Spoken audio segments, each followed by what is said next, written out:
Hi, my name is Ailsa Falck. I'm a telehealth coordinator here at Jefferson Hospital.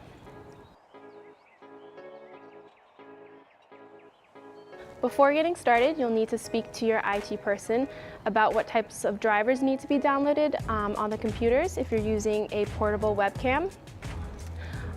Also, you'll need to discuss what browsers can support the platform.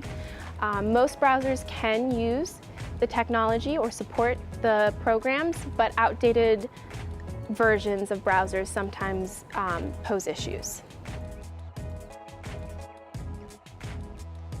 When initially talking to a patient, it's important to understand the platform that you're working with so that you know what devices support the platform. If you're working with a specific app, knowing what devices it's available to is important. And also just staying in contact with the patient, making sure that they remember that the appointment is coming up, that they feel comfortable logging in, they know where to log in, they know where they're going to be able to connect to the appointment, what buttons to push, what information to fill out if need be, or what information they can skip so that the process can be streamlined. I really think the key to successful calls are test calls.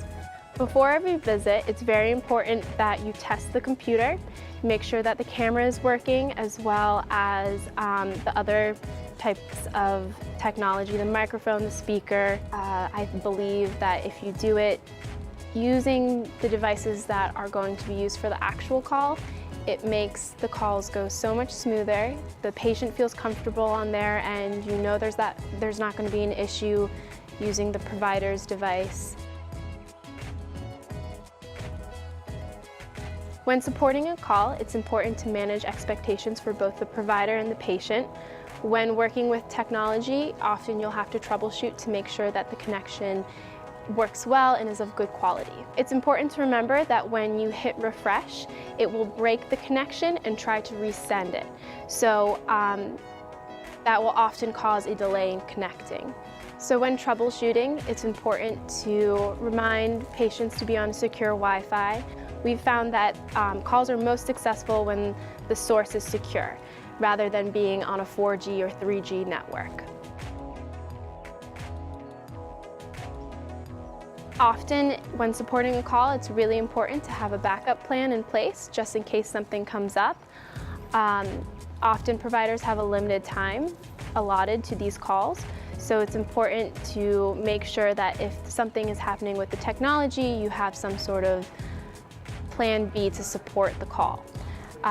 It's best that some other device is brought so that if there's an issue with the provider's computer, you can then log the provider onto another device so that the call can happen. Sometimes if the video has connected but there's an audio issue, a good choice is to call the patient on a phone so that they can still have that audio component and visual component. If the video fails and the call needs to happen and it can't be rescheduled, you can also call the patient. As a coordinator, it's important to understand what the patient has to do on their end. It's important to go through their process so that you can help them through setting up the appointment, walking them through each step so that you know what they're seeing and you know how to navigate the issues that may come up.